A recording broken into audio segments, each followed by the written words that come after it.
Edward Reni Mondo, Jo Azimio la Umoja One Kenya Alliance, team no te nyaka wabunge gi senators gi governors mose year, nyaka jo technical team manie secretariat, mondo kaw thuolo margi mar mondo gitim analysis, kendo gitim research matut kabisa.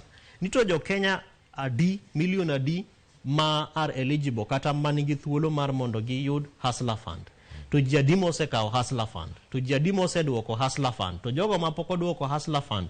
Angmo miyo poki duoko Hustler Fund. To pek mane magin godo ma omiyo poki duoko Hustler Fund. Man namba chiel. Namba riyo, gingini to weche mag this school gi.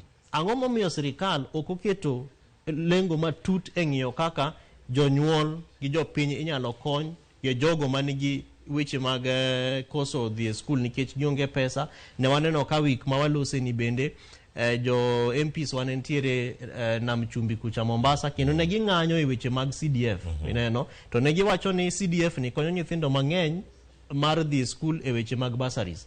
Ae to bang'e to winjo ka jatelo mar migawo mar chiwo pesa treasury omiyo gi pesa. Mago e weche mana paro ni ka Azimio la Umoja nyalo take time kendo ginyalo kaw thuolo margi mar mondo ginon matut kabisa ni to ang'ono manene Kenya Kwanza unyiso jo Kenya ni gidhi miyogi e dweche odiochienge 140 mosekalo gi. Ang'o ma gisetimo maber, ang'o ma ok gisetimo maber, to ere kaka wan kaka ebe ni wan e sirikal de watimo gigo.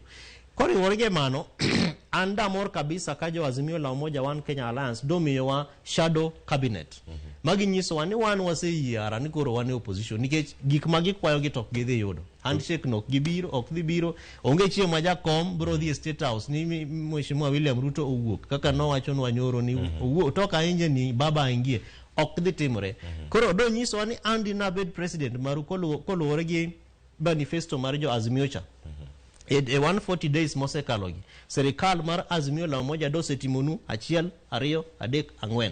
Nyaka jo cartels mano nyiswa ni idhi gol kate. Nikech wasewinjo ka deputy president bende ulose weche ma cartel gi sane gin gi tabu maduong' kabisa gi governor ma Nairobi kae.